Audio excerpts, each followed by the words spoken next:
ಅನಿಸ್ತಾ ಇದೆ ನಿಮಗೆ ಬಿಸ್ಬೇಕು ಇಲ್ಲಿ ಗಾಂಧಿ ಹಾಸ್ಪಿಟಲ್?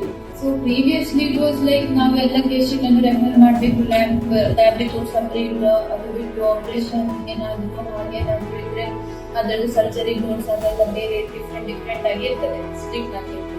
ಬಟ್ ಇವಾಗ ಒಂದು ಕೇಸಿಗೆ ಅಂದ್ರೆ ಪೇಷಂಟ್ ಇದ್ದ ಹೆಸರಲ್ಲಿ ಒಂದು ಫೈಲ್ ಓಪನ್ ಆಗಿರ್ತದೆ. ಸೊ ಅದು ಓಪನ್ ಮಾಡಿದ್ರೆ ನಮಗೆ ಎಲ್ಲ ಡೀಟೇಲ್ಸ್ ಸಿಗ್ತದೆ. ಸೊ ಲ್ಯಾಬ್ ಇಂದ ಎಲ್ಲ ರಿಪೋರ್ಟ್ಸ್ ಕೂಡ ಅಟ್ಯಾಚ್ ಆಗ್ತದೆ ಅವಾಗ.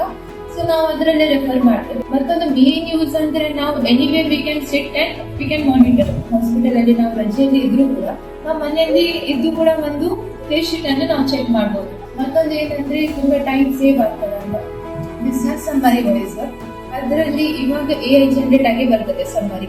ಬಟ್ ಮೊದಲು ನಾವು ಬರೀಬೇಕಿತ್ತು ಎಲ್ಲ ರಿಪೋರ್ಟ್ ಬರೀಬೇಕು, ಅದು ಮತ್ತೆ ರಾಂಗ್ ಆದ್ರೆ ಅದು ಚೇಂಜ್ ಮಾಡಬೇಕು. ಇವಾಗ ಇದರಲ್ಲಿ ಎಡಿಟ್ ಆಪ್ಷನ್ ಉಂಟು, ನಾವು ಅವಾಗಲೇ ಚೇಂಜ್ ಮಾಡ್ಬೋದು.